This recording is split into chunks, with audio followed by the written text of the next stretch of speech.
Salut à toutes et à tous, c'est Soro, j'espère que vous allez bien. Aujourd'hui nous allons parler de 7 jeux qui ont potentiellement le pouvoir de vous faire rêver en 2020. Ils ne sont pas encore sortis, mais ça ne devrait tarder. On est parti. Pour commencer, et en 7ème place, nous allons parler de Skull and Bones. Skull and Bones édité et développé par Ubisoft, un studio que vous ne connaissez sans doute pas. Sortez de votre putain de grotte.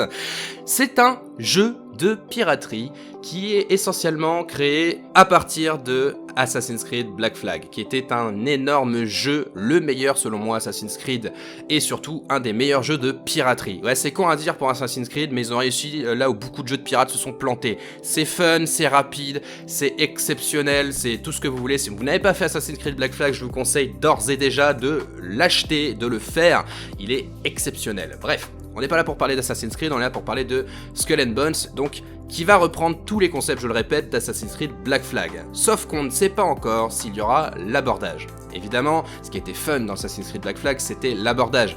Ce qui est fun dans tous les jeux de piraterie, de toute façon, c'est l'abordage. Même si les flopées de canon, l'éperonage, c'est très sympathique, il n'y a pas de souci, ça fait partie essentielle d'un jeu de bateau, d'un jeu de piraterie comme ça, mais dans un jeu multijoueur, ce qui va aussi nous faire plaisir, c'est tabasser directement les joueurs en PVP à l'épée, en montant sur leur bateau, etc. On n'a pas beaucoup d'infos sur le jeu. Est-ce qu'on va avoir un seul bateau? Est-ce qu'on va pouvoir avoir une armada de bateaux? Est-ce que ça va être un côté For Honor ou ça va être juste des maps, juste des maps avec des modes de jeu? Ou est-ce que ça va être un peu plus MMO avec un monde ouvert où on va pouvoir faire un petit peu des missions, etc. On n'a pas assez d'infos sur le jeu malheureusement pour s'en faire un véritable kiff, mais tous les espoirs sont permis. Le jeu normalement devrait sortir cette année. J'espère que ce sera le cas. C'est pour ça que je l'ai mis dans ce...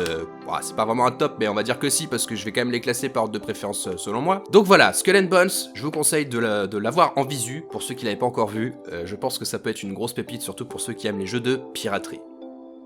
En 6ème position, Junkyard Simulator. Alors là, on est carrément sur un autre style bien différent. C'est développé par Rebellia Games et édité par Playway. Et c'est quoi Junkyard Simulator? Eh ben c'est un jeu où vous êtes propriétaire d'une casse. Ouais, tout simplement. Vous voyez les mécaniques simulateurs, vous réparez des voitures. Ah, ça a l'air tout con comme ça, hein, mais on s'amuse bien sur ces petits jeux. Ouais, c'est un autre style. Et de toute façon, tous les jeux vont avoir un style différent dans cette liste. Alors, bah voilà, hein, on va faire quoi? Eh ben, on va réparer des bagnoles, on va récupérer des pièces, et puis on va en construire des neuves, et puis on va les revendre. Alors comme ça paraît un petit peu limité, mais il y a un petit côté fun dans ces simulateurs qui sont en général excellemment bien faits. Je pense à Mechanic Simulator qui comme ça pèse pas bien lourd sur son papier, et puis en fait quand on y joue on y passe des heures et des heures à se dire ah ouais c'est comme ça qu'on démonte un pneu, c'est comme ça qu'on fait ceci. On apprend entre guillemets, hein, parce que c'est assez facilité, on apprend à peu près comment fonctionne une bagnole, et puis en plus on a le côté fun de créer sa propre bagnole, de mettre ses couleurs, de réparer les pièces. Est-ce qu'on l'a fait full neuve, est-ce on met des pièces de merde un petit peu ici pour essayer de gagner un peu d'argent, etc. Voilà, il y a un côté gestion qui est hyper bien fait, et dans ce Junkyard Simulator, vous pouvez le voir sur la vidéo de toute façon, je pense qu'il va y avoir énormément de possibilités pour s'amuser à gérer notre casse tout simplement.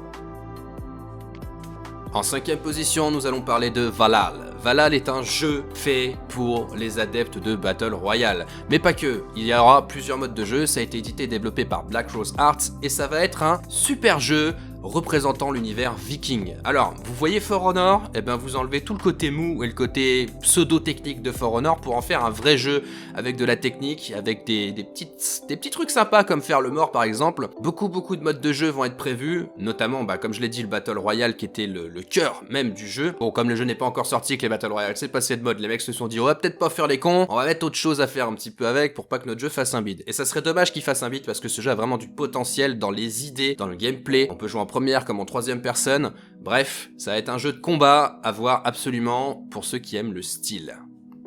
En 4ème position, et pas des moindres, Empire of Sin. Qu'est-ce que c'est Empire of Sin? C'est un jeu à la XCOM 2, à la Battletech. Parce que, développé par Romero Games, mais édité par Paradox Interactive. Vous savez les éditeurs qu'on... Hein, Battletech? Ouais, vous savez, le bon jeu avec les mechas là, ouais. Bah là, ça va être la même chose, mais version mafieuse. Donc, non, pas la même chose, parce que, il y aura pas de mecha.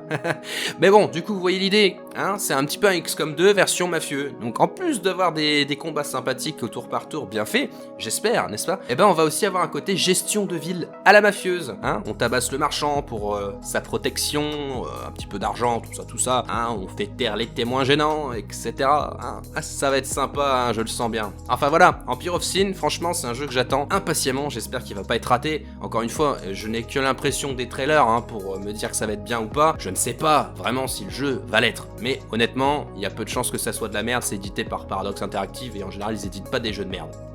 En troisième position, Kerbal Space Program 2, évidemment, un jeu dans l'espace, un jeu où vous faites vos fusées pour décoller, mais un simulateur avant tout. Oui, ça va pas être facile, ceux qui ont fait le 1 sauront de quoi je parle, si vous n'avez pas fait le 1, eh bien ne le faites pas, attendez le 2 parce qu'honnêtement, graphiquement, il y a quand même un énorme gap qui va se faire. Donc c'est développé par Star Theory Game et édité par Private Division, et ça va être un jeu vraiment exigeant, où vous allez devoir faire vos fusées pour décoller dans l'espace. Première étape, une fois que vous avez réussi à faire ça, commencez à faire des satellites, ensuite faire des stations, ensuite visiter la Lune, visiter d'autres planètes, etc. Qu'est-ce que va apporter ce Space Program 2, donc Kerbal? Eh bien tout simplement des améliorations bien plus logiques à rapport au 1, beaucoup plus de difficultés apparemment. Il va aussi y avoir un outil de mode amélioré et un outil multijoueur. Donc je pense que ça promet du lourd et surtout ça promet des expériences et une aventure inégalée par rapport à ce qu'a fait le premier. Et c'est un jeu où au début vous allez kiffer juste faire des fusées et quand vous allez réussir à faire franchir les étapes une par une, vous allez surkiffer. C'était la force du premier, ça sera la force du deuxième, sauf que là on va être sur un jeu qui sera beaucoup plus beau et honnêtement, il suffit de l'attendre, il va pas tarder à sortir, c'est prévu pour 2020. En deuxième position, et pas des moindres, Temtem. Temtem, c'est un putain d'ovni qui sort de nulle part, bordel de merde. Et c'est un MMO. Alors oui, je sais, les MMO, c'est un peu particulier à présenter. C'est très subjectif. Mais là, je pense qu'il mettra tout le monde d'accord. C'est un MMO qui reprend les codes de Pokémon. ouais, un Pokémon en ligne. Alors franchement, si vous ne l'attendez pas celui-là, je ne vous comprends pas. Ne serait-ce que pour tester, ne serait-ce que pour faire des combats de mascottes. Bon voilà, ça doit titiller un petit peu tous les aficionados. Voilà, c'est développé par Crema, édité par Humble Bundle. Humble Bundle, vous connaissez, je pense, c'est pas trop de la merde non plus. Et ça sort, tenez-vous bien, le 21 janvier, donc dans pas très longtemps. Et honnêtement, je pense que le prix va être aux alentours de 35 €. Je crois que c'est ça, je suis pas sûr, mais ça va être dans les alentours de 35 €. Pour un MMO, ça veut dire normalement pas de cash shop, d'accord, pas de pay to win. Donc j'espère que ça va être le cas et honnêtement j'attends ce jeu et je pense que je vais en faire. Et notre top 1 du jour, qui détrône les 6 autres et de loin, je vous présente Mountain Blade de Bannerlord. Alors pour ceux qui ne connaissent pas Mountain Blade, c'est simplement le meilleur jeu médiéval jamais créé dans cet univers et dans toutes les planètes du monde entier. Je me calme, excusez-moi, je suis hypé de ouf par ce jeu, c'est vraiment... Comment dire? Bon, c'est édité et développé par Tailwords Entertainment, pour commencer, et ça sort en mars 2020, donc là on est très proche. Faut savoir que c'est un jeu, pour les fans, qui est attendu depuis à peu près 12 ans, Je dis à peu près, mais c'est un peu le compte, 12 ans. Il a été reporté 15 millions de fois, on n'a jamais eu de date, on n'a jamais eu de date.